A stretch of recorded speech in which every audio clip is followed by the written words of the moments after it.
बरं झालं बाबांनो आलाव. मला वाटलं तुम्ही बी जाता वागी गाठात फिटत कुठल्या तरी. आज या ठिकाणी जनसंवाद दौऱ्याच्या निमित्तानं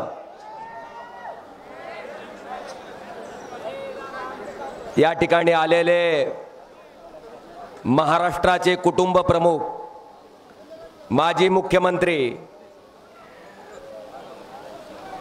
सन्माननीय पक्षप्रमुख उद्धवजी ठाकरे साहेब, मंचावर उपस्थित असलेले,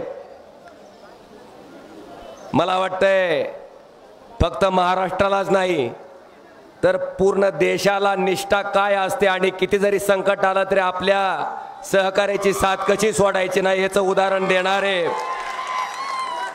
सन्माननीय संजयजी राऊत साहेब, या ठिकाणी साहेबांबरोबर आलेले शिवसेना सचिव मिलिंदजी नार्वेकर, आणि खऱ्या अर्थानं ज्या शिवसेनेनं आपल्याला आमदार केलं त्या शिवसेनेशी कुठेही गद्दारी न करता संकटाच्या काळात सुद्धा त्याच्या पाठीमागे ठामपणे उभा राहिलेले या तालुक्याचे माजी आमदार सन्माननीय ज्ञानेश्वरजी पाटील साहेब, सन्माननीय बोरकरजी तात्या, मंचावरील उपस्थित असलेले आमदार सन्माननीय कैलासजी पाटील साहेब, सर्व मान्यवर आदरणीय व्यासपीठ आणि व्यासपीठाच्या समोर उपस्थित असलेले या भागातील सर्व वडीलधारी मंडळी आणि जिथपर्यंत माझा आवाज जातोय तिथपर्यंत ऐकणाऱ्या माझ्या माता भगिनीनो, बांधवांनो, मला विचारायचंय साहेब, कोरोना होता. कोरोनाच्या मध्ये जेव्हा आपण त्या ठिकाणी सांगत होतात तेव्हा कोण मुख्यमंत्री बोलतंय म्हणून आम्ही ऐकत नव्हतो. आमच्या घरातला कोणतरी वडीलधारा माणूस आम्हाला त्या ठिकाणी सांगतोय आणि आम्ही त्याचं पालन केलं पाहिजे. ह्या भूमिकेतनं आपण दिलेल्या प्रत्येक सूचनाचं पालन ह्या सामान्य माणसानं केलं आणि आपण मुख्यमंत्री असं कधी कुणाला वाटलंच नाही. आपल्या घरातला माणूस आपली काळजी घेतोय, आपल्यासाठी सांगतोय. मला वाटतं या प्रकारची भावना इथल्या सर्वसामान्य माणसाच्या मनामध्ये निर्माण केली.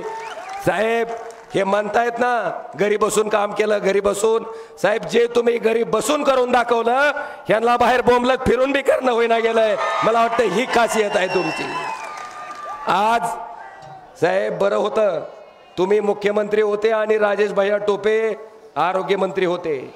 मला वाटतंय आताचा मुख्यमंत्री ना आताचा आरोग्यमंत्री जर राहिला असता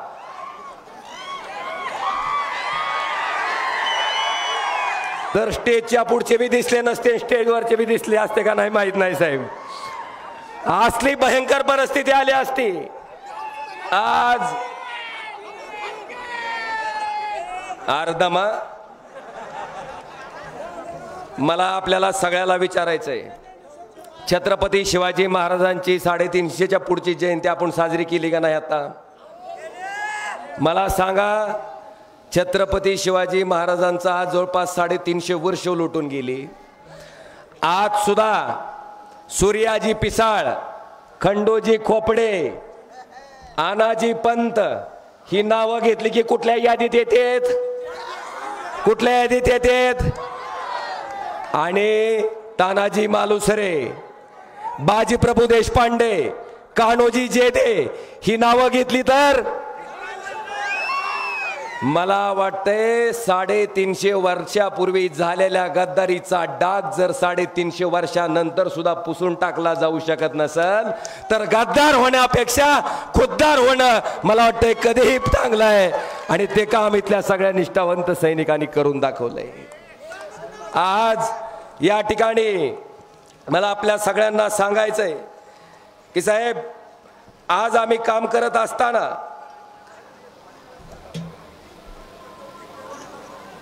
एका गोष्टीचा आम्हाला मनस्वी आनंद आहे. आपण जो विश्वास त्या ठिकाणी आमच्यावर टाकला त्या विश्वासाला कुठेही तडा न जाऊ देता अतिशय प्रामाणिकपणे हिंदुराजे सम्राट शिवसेना प्रमुख बाळासाहेब ठाकरे साहेबांनी जे आम्हाला सांगितलं 20% राजकारण आणि 80% समाजकारण, साहेब त्या उक्तीचं तंतोतंत पालन करून फक्त निवडणुकीपुरताच तुमच्या कुटुंबातला सदस्य नाही, निवडणूक झाल्याच्या नंतर अखंडपणे 5 वर्ष जसं आपल्या मुलाला, जसं आपल्या नातवाला, जसं आपल्याला पोराला काम सांगावं त्या पद्धतीनं सामान्य जनता मला काम सांगते. मला एवढ्या जाहीर सभेत विचारायचे बांधवानो, एकाही माणसानं इथं उठून सांगावं की ओमराजेला केलेला फोन उचलला नाही, आता लावून बघ चालन माणसाल. जरी नाही उचलला तरी माघारी यायचा राहिला कर, एकाही माणसानं सांगावं. अजिबात राहिला नाही. साहेब काही काही पैशाची मस्ती आलेली लोक म्हणतात फोन उचलून काय होते, फोन उचलून काय होते. साहेब कुणाची मंडळी, कुणाची मुलगी डिलिव्हरीसाठी सिव्हिल हॉस्पिटलला आली असती, तिला रक्ताची गरज असते साहेब, त्याच्यासाठी फोन करते. कुणाकडे डॉक्टर तिथं ॲडमिट झालेला असते पण पेशंटकडे डॉक्टर लक्ष देत नाही, त्याच्यासाठी फोन करते. डीपी जळाला असेल बदलून देत नसते, त्याच्यासाठी फोन करते. नवीन डीपी बसवायची गरज असेल, इस्टिमेट बनवायचा असेल, त्याच्यासाठी फोन करते. साहेब किती का शुल्लक काम असना, मी काय निर्माण केलंय तर या मतदारसंघामध्ये माझी कुठलीही अडचण आली, कुठलीही नड पडली तर माझा खासदार त्या ठिकाणी खंबीरपणे माझी अडचण सोडायला उभा आहे. मला वाटते हा विश्वास त्या ठिकाणी आम्ही निर्माण केलाय. आज या ठिकाणी बोलत असताना मला आपल्या सगळ्याला सांगायचंय, बाहेर बाहेर आर थांबकी खेकडा कुठवर राहतं थांबके, ते तुम्ही नीट करणार आहोत लय, आम्ही त्याचं करायची गरज नाही. भाई और बहनों, सोयाबीन का भाव कितना था? 11,000 रुपए था क्या नहीं? अभी कितना हुआ? 4,500. वरचं 500 मोदीच्या शहाच्या नावाने देऊन टाकू 5,000. 11,000 रुपयाच्या सोयाबीनचा भाव किती झाला? 5,000. ये है मोदी की गॅरंटी है का बाबानो? एका क्विंटलला 5,000 रुपये, 6,000 रुपयाचं क्विंटलला नुकसान आहे तुमचं. साहेब ही मोदीची पगार जी देतात ना 2-2 हजार रुपये, ही फक्त 5 एकरच्या आतल्या माणसाला. मला आपल्या सगळ्याला विचारायचंय, 5 एकरच्या आतल्या माणसाला एका एकर मध्ये किती सोयाबीन निघतंय? 5 क्विंटल. 5 एकरातलं 25 क्विंटल. आता मला तुम्ही हिशोब सांगा, सोयाबीनचं पाम तेलावरचं आयात शुल्क कपात केल्यामुळं, सोयाबीन केंद्र सरकारनं आयात केल्यामुळं 11,000 रुपयाचा भाव 5,000ला आला. क्विंटल महाग 6,000 रुपयाचं नुकसान झालं. 25 क्विंटल सोयाबीनचं 6,000 प्रमाणे नुकसान पकडलं तर किती झालं? 1.5 लाख रुपये. साहेब एका हंगामाचं फक्त खरीपाचं 3 महिन्याच्या पिकाचं शेतकऱ्याचं 1.5 लाख रुपयाचं नुकसान यांनी केलंय आणि वर्षाला 6,000 दिले म्हणून पाठ ठुपटून घेतात. हाय का बाबा? नोई कर हाय का खरं? हे कांद्याचा भाव, कांद्याचा बा कसा आरडले साहेब दुधाला. हाँ भाई और बहनों, दूध का भाव क्या था? अभी कितना हुआ? हाँ ये है मोदी की गारंटी. हाँ मला आता तो प्रश्न पडलाय, आता अजून किती दिवस दम काढणार आहो भाई और बहिनो? मला वाटतंय खऱ्या अर्थानं शेतकरी जर स्वाभिमानी असेल, जी शेतकरी शेती परवडणार नाही म्हणून स्वतःच्या गळ्याभोवती गळपास घेऊन आत्महत्या करतय, मला वाटतंय फक्त शेतीमध्ये त्याचा उदरनिर्वाह भागता येत नाही, लेकीचं लग्न करता येत नाही, प्रपंच करता येत नाही. मला वाटतंय त्या शेतकऱ्याच्या बाबतीत जर मोदी सरकारचं असं धोरण असेल तर हे सरकार मला वाटतंय गाडून टाकल्याशिवाय इथला स्वाभिमानी शेतकरी स्वस्त बसणार नाही. बांधवानो, आणि बरीच मंडळी साहेब, मला खरंच कमाल वाटते. इथं जे आरोग्यमंत्री आहेत त्या आरोग्यमंत्र्यांना साहेब आमदार केल्याच्या नंतर शिवसेनेत ह्यांच्यापेक्षा लवकर कुणालाही मला वाटतं कॅबिनेट मंत्री केलं नव्हतं. साहेब ते काम तुम्ही त्या ठिकाणी करून दाखवलं. आणि मला वाटतंय अशा माणसाला तुम्ही सहकार्य केल्याच्या नंतर जी गद्दारी झाली साहेब, इथला सामान्य शिवसैनिक ती गद्दारी खेकड्याच्या नांग्यात ठेचून काढल्याशिवाय राहणार नाही. आणि काय म्हण अन्याय झाला, तुम्हाला मंत्री केल्यावर अन्याय होते का? तुम्हाला साहेब मला आवर्जून सांगायचंय साहेब, 2014ला जे तिकीट वाटप केलं ते आपणच केलं साहेब. 2014ला आपणच तिकीट वाटप केलं. सत्ता आली, मला वाटतंय आपल्याला किंवा बाळासाहेबांच्या काळातला पूर्ण कालखंड जरी घेतला, मला वाटतंय पूर्ण महाराष्ट्रात नाही तर देशात शिवसेना असा एकमेव पक्ष आहे ज्या पक्षानं कोण पानपट्टी चालवतंय, कोण रिक्षा चालवतंय, कोण तुम्हाला माहिती आहे सामान्य कुटुंबातली माणसं ज्याच्या घरात साधा ग्रामपंचायतचा सदस्य सुद्धा नव्हता अशी माणसं आमदार, खासदार, मंत्री, मुख्यमंत्री, लोकसभेचा अध्यक्ष करायचं काम जर कोणी केलं असेल तर हिंदू हृदय सम्राट शिवसेना प्रमुख बाळासाहेब ठाकरे आणि उद्धव साहेब ठाकरेंनी केलं. साहेब तुम्हाला सहज त्यावेळेस कुणालाही मुख्यमंत्री होता आलं असतं, कुठलंही मंत्रिपद घेता आलं असतं. अखंडपणे सामान्य माणसाची लेकरं त्या ठिकाणी मंत्रिपदावर बसवायचं काम बाळासाहेबांनी आणि आपण केलं. मला सांगा आयुष्यभर यांना सगळं दिलं. आज पहिल्यांदा मला वाटतं ज्या घरानं सामान्य माणसाला त्या ठिकाणी ही सगळी पदं दिली होती त्या घरातला एक सुपुत्र आदरणीय पक्षप्रमुख उद्धवजी ठाकरे साहेबांच्या माध्यमातून महाराष्ट्राच्या मुख्यमंत्री पदावर विराजमान होत होता. आणि आम्हाला माहिती आहे साहेब, तुम्ही फार इच्छा म्हणून त्या ठिकाणी झाले नाहीत. मधल्या साऱ्याच्या सारी गोष्टी आम्हाला माहिती आहेत. तिथं सुद्धा तुम्ही त्या बिंद्यांचंच नाव दिलं होतं साहेब. केवळ अडचणीमुळं, सिनियरिटीमुळं त्या ठिकाणी तुम्हाला गळ घातल्यामुळं मुख्यमंत्री व्हावं लागलं. मला वाटतंय 5 वर्ष सुद्धा ज्या हिंदू हृदय सम्राटाने आपल्या सगळ्याला भरभरून ही पदं दिली, त्यांचा मुलगा त्या खुर्चीवर बसलेला असताना अशा पद्धतीची गद्दारी करायचा प्रयत्न जर ही माणसं करत असतील तर बांधवांना आता तुमच्या न्यायालयात आम्ही येणार आहेत. ह्यांची अवस्था येणाऱ्या निवडणुकीत काय झाली पाहिजे, मला वाटतंय चटणीला सुद्धा पुरली नाहीत पाहिजे. अशा पद्धतीचं काम तुमच्या सगळ्याकडनं मला अपेक्षित आहे. निश्चितपणे आज या ठिकाणी सांगत असताना मला आवर्जून सांगावंसं वाटतंय की साहेब, आम्ही मराठा आरक्षणाचा विषय असो, लोकसभेत मराठा आरक्षणाच्या विरोधात याचिका दाखल झाल्यापासून आम्ही मराठा आरक्षणाचा विषय मांडतो. एवढंच नाही, लिंगायत समाजाला अल्पसंख्याक समाजाचा दर्जा मिळावा म्हणून सुद्धा लोकसभेत भांडणारा मी एकमेव खासदार आहे साहेब. धनगर आरक्षणाच्या बाबतीत सुद्धा आपण आम्हाला आदेश दिलात आणि त्या ठिकाणी आम्ही द्रौपदी मुर्मूंची भेट घेतली. आम्ही विनंती केली की लोकसभेत 50% आरक्षणाची मर्यादा जोपर्यंत वाढवली जात नाही तोपर्यंत ह्या सगळ्या समाजाला त्या ठिकाणी न्याय देणं शक्य नाही. पण साहेब त्या ठिकाणी केराची टोपली त्या ठिकाणी त्या आपल्या मागणीला दाखवली गेली. आज या ठिकाणी राज्य सरकार 10% आरक्षण दिलं म्हणून पाठ थुपटून घेत आहे. वरच 50ची मर्यादा आहे, ही 10% आरक्षण कुठेही टिकणार नाही. आता खालीही तुमची सत्ता आहे, वरही तुमची सत्ता आहे. तुम्हाला जर कुठल्याही समाजाला नाराज करायचं नव्हतं तर मला वाटतं त्या ठिकाणी लोकसभेत कायदा करून हा निर्णय घेणं अपेक्षित होतं. केवळ समाजामध्ये भांडण लावायचं, वितुष्ट निर्माण करायचं ही या सरकारची भूमिका आहे. आणि निश्चितपणे ह्या सरकारच्या भूमिकेला ही सामान्य माणूस त्या ठिकाणी गाडल्याशिवाय राहणार नाही. मी एकच सांगतो साहेब, जे पक्ष फोडायचा प्रकार चालू आहे कसा आहे म्हणजे आपण मिस्त्र्याला घर बांधायला देता हो नाही र, मग मिस्त्री काय करते, त्याला ॲडव्हान्स दिलेला असते. मिस्त्री येते त्याच्याबरोबर अजून 2 सब मिस्त्री आणते, बिगारी काम करायला अजून 10-12 माणसं आणते. सगळं घर बांधून तयार होतंय.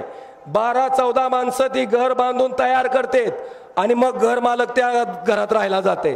घरात राहायला गेलो की ती मिस्त्री काय म्हणते, ऐ आम्ही 14 जण आहोत, आमचं बहुमत आहे, हो घराच्या बाई.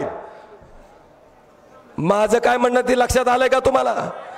बाबांनो, लोकशाहीच्या मार्गाने तयार झालेले पक्ष जर ह्या पद्धतीनं फोडले जात असतील तर ह्या गद्दारीचा जाब आता तुम्हालाच त्या ठिकाणी विचारावा लागणार आहे. आणि मला खात्री आहे साहेब, आज ह्या ठिकाणी आलेली सारीच्या सारी माणसं साहेब ही दर्दी माणसं आहेत आणि हिंदू हृदय सम्राट शिवसेना प्रमुख बाळासाहेब ठाकरेंनी जे विचार आम्हाला त्या ठिकाणी दिलेत त्या विचाराला मांडणारी माणसं आहेत. आम्ही खरंच साहेब नशीबवान आहेत की सामान्यातल्या सामान्य कुटुंबामध्ये येऊन सुद्धा आज अजून एक सांगायचं राहिलं साहेब, परंडा मार्केट कमिटी आणि वाशी मार्केट कमिटी साहेब लिमिटेड मतदान असतंय. 50,000 रुपये रेट होता. किती?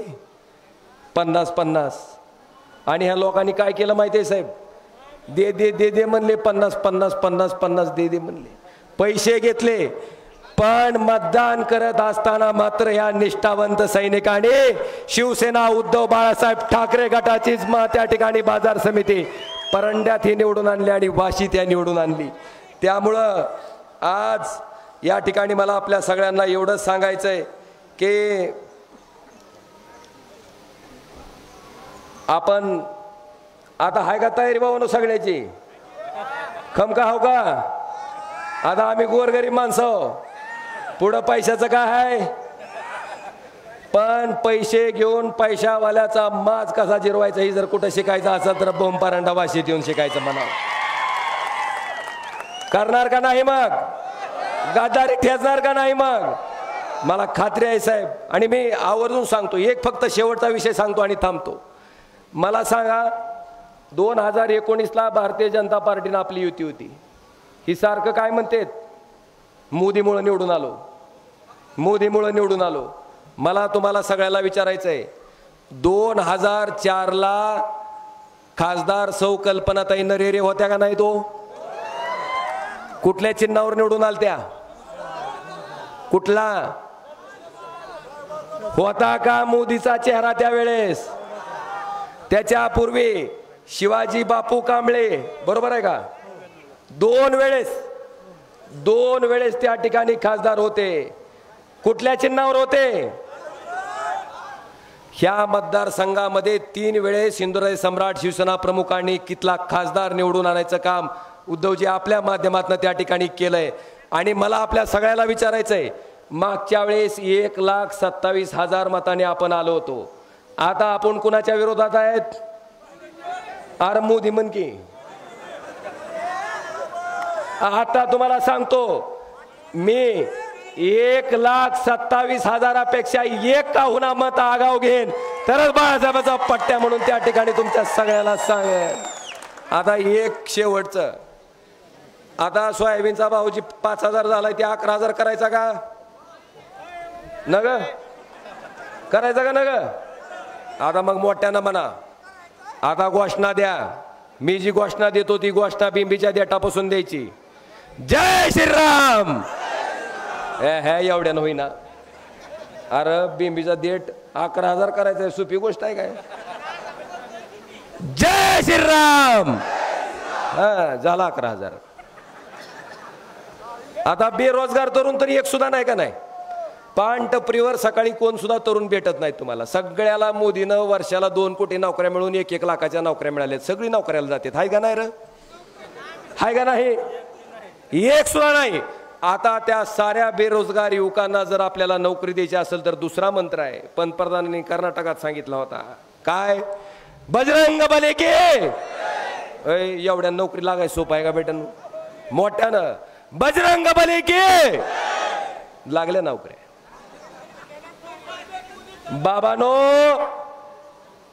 हिंदुत्वाचं सर्टिफिकेट आम्हा बाळासाहेब ठाकरे आणि उद्धवजी ठाकरे साहेबाच्या शिवसैनिकाला या फडतूस माणसाकडून घ्यायची गरज नाही. आम्ही हाडाचे आणि मूळचे शिवसैनिक आहेत. पण ज्या पद्धतीनं आपला बुद्धिभेद करून ह्या ठिकाणी सगळा कार्यक्रम केला जातोय, मला वाटतंय ह्या सगळ्या गोष्टीला मूठ माती द्यायचं काम येणाऱ्या काळात आपल्या सगळ्यांना द्यायचंय. आणि साहेब जी माणसं गेलेत, आता उदाहरण सांगतो, भावनाताई गवळी ह्यांच्यावर ईडीची धाड पडली का नाही?